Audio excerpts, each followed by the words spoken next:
Red Angels Part 2. Don't forget to like and subscribe on my YouTube channel Kate Stories. By Monday morning, the village was divided. Half the people wanted to confront the Red Angels immediately, while the other half preferred to wait and catch them in a way no one could deny. The second group's plan won. It was Baba Onail, the oldest man in the village, who came up with the idea. Let them think they are collecting their usual Sunday donations, he said. We will prepare something for them at the village square. For the rest of the week, subtle arrangements were made. Several families who usually gave the Red Angels gifts were told to delay their donations until late in the day.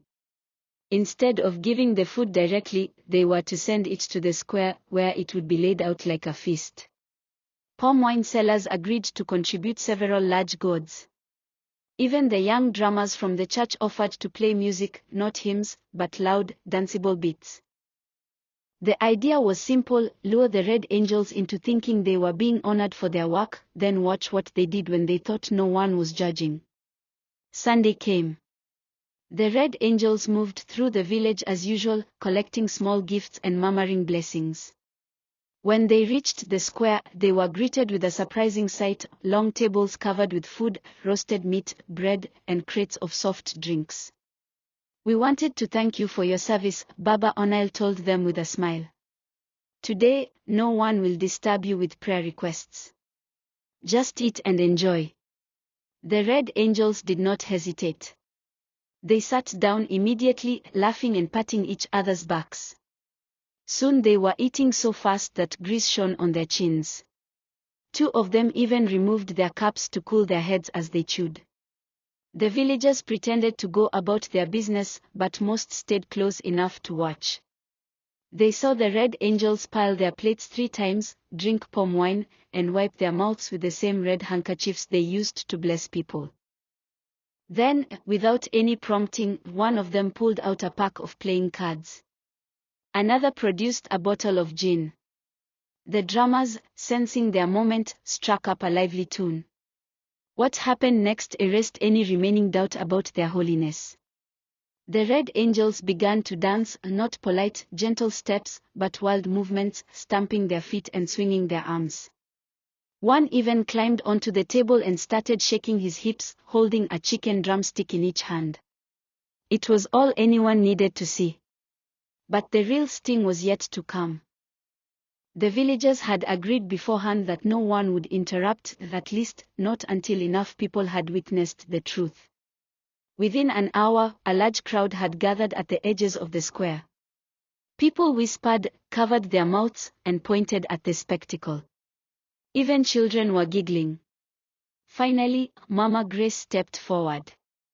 She stood right in front of the dancing Red Angels and shouted, "This is what you do with our donations.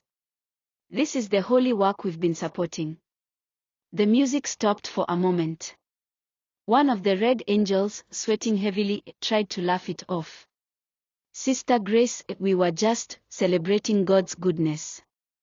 "God's goodness or your stomach's happiness?" Mama Grace shot back. The crowd roared with laughter. Someone shouted, "Play more music. Let the angels finish their dance." Another added, "Maybe they will pray for the chicken before they eat it." The Red Angels looked around and saw that almost the entire village was there. There was no escape. Every move they made, every bite of meat, every sip of palm wine was being watched. One man in the crowd, Uncle Jide, lifted the calabash of palm wine and asked loudly, "Is this the holy water?" The laughter doubled. Even some of the younger Red Angels began to look embarrassed. But the older ones still tried to keep their dignity. "We are allowed to eat," one said, "just as the prophets of old did." "Yes," Mama Grace replied, "but the prophets did not gamble for suya." She reached into one of their bags and pulled out the deck of playing cards. The crowd erupted again, this time with a mix of amusement and anger. By now, the Red Angels had stopped eating. They packed their things quietly while the crowd kept throwing small jokes at them. When they finally stood up to leave, a child's voice rang out from somewhere in the back. Bye-bye, red meat angels. The name stuck instantly. The next day, the market was alive with stories. People repeated the scene in the square, adding their own flavor. Some claimed the red angels danced until their caps fell off. Others swore they saw one of them hiding pieces of meat inside his pocket before leaving. Whatever the exact details, one thing was certain: the red angels' image as holy men was finished. No one wanted to give them food or money anymore. If they tried to bless a shop, the owner would just smile politely and say, "Thank you, but my blessings come with my own cooking." A few of the younger red angels quietly left the group, embarrassed by what had happened. The older ones still walked around in red clothes, but now they kept their heads down and moved quickly through the village. Mama Grace became a sort of local celebrity. People greeted her warmly, saying, "You freed us from the red meat angels." She would laugh and wave them off, but in truth, she enjoyed the recognition. Boma, the boy who had first seen the mango tree incident, never forgot the sight. Whenever he saw someone dressed in bright red, he couldn't help but picture the men eating jollof rice with both hands, cards scattered on the ground. And so, in Igbomoko, the legend of the red angels turned into a village joke. What had once been a name of fear and respect became a reminder that even the most holy appearances could hide a stomach-driven mission. From then on, whenever a stranger came to the village claiming to be on a divine mission, someone would always ask, "Before we start, do you want prayer or pepper soup?" What did you learn from this story? Stay tuned. You can also drop your story. Send a DM to send your own story. Don't forget to like and subscribe to my YouTube channel, Stories.